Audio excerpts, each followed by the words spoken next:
Welcome to our 2022 budget wrap. Winners everywhere, but what about investors? Paul, what do you think? Well, very stimulatory budget, Peter, because lots of money going everywhere, and we'll come to that in a sec.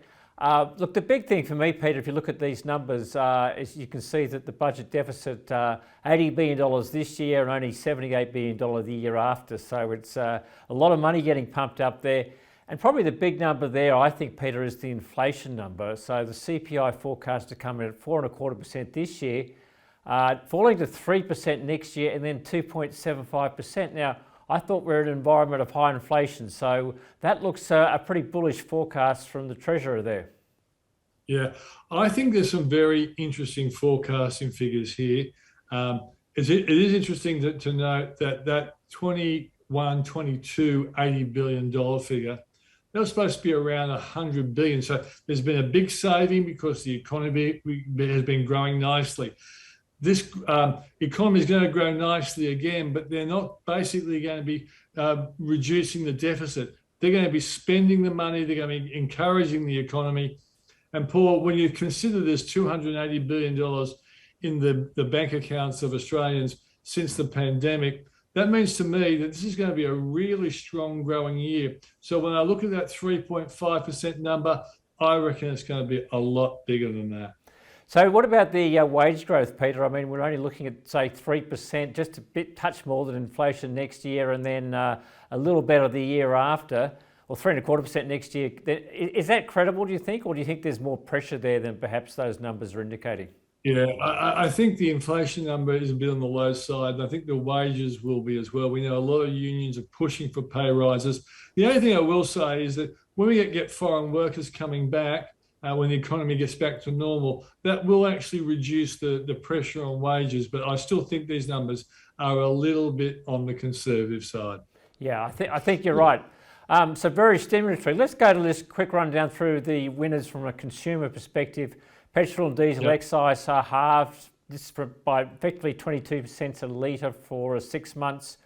The low and middle income tax offset's been extended, so by $420, so potentially up to $1,500 for an individual and $3,000 for a couple, more than $10 million to benefit. That starts to phase out at about $90,000. A one-off payment to those receiving welfare, veterans and some others, concession card holders of up to $250. That'll be delivered in April.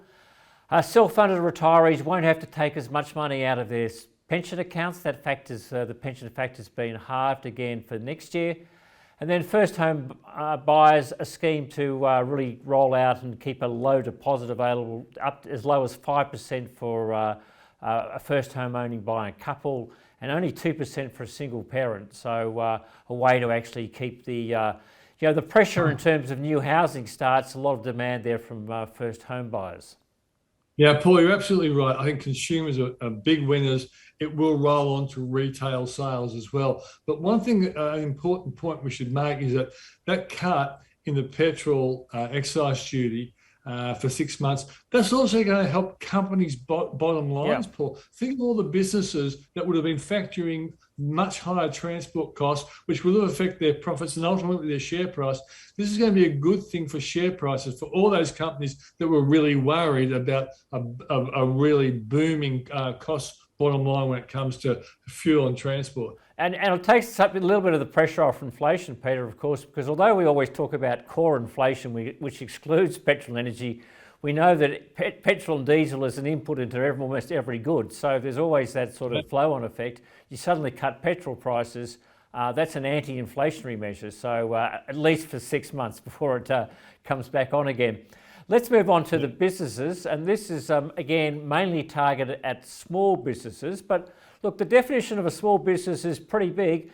It's turnover of up to $50 million. So that's most businesses qualify for these particular incentives.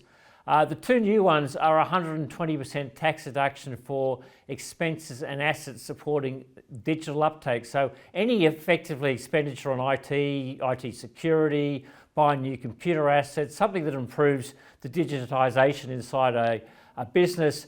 For every $100 spent, they'll be able to get $120 tax deduction. That comes into effect from budget night and goes to the end of fiscal year 23.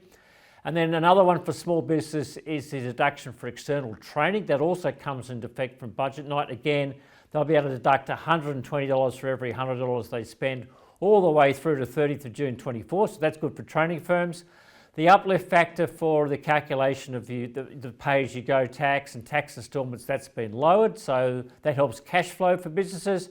And then there's quite a few subsidies for apprentices, so we've all got an incentive to go and find some apprentice workers and can keep the training economy really strong.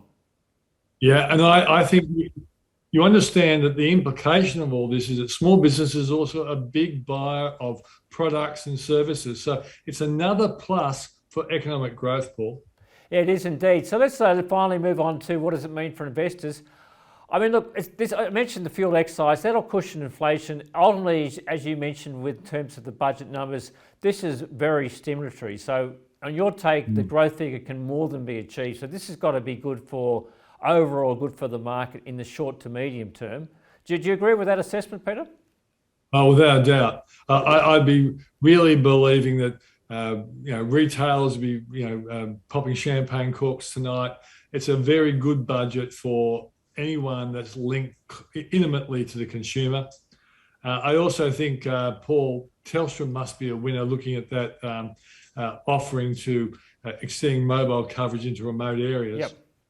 There's quite a lot of infrastructure spending on improving telecommunications in the bush, and that should be good for Telstra because it's got the lion's share of that.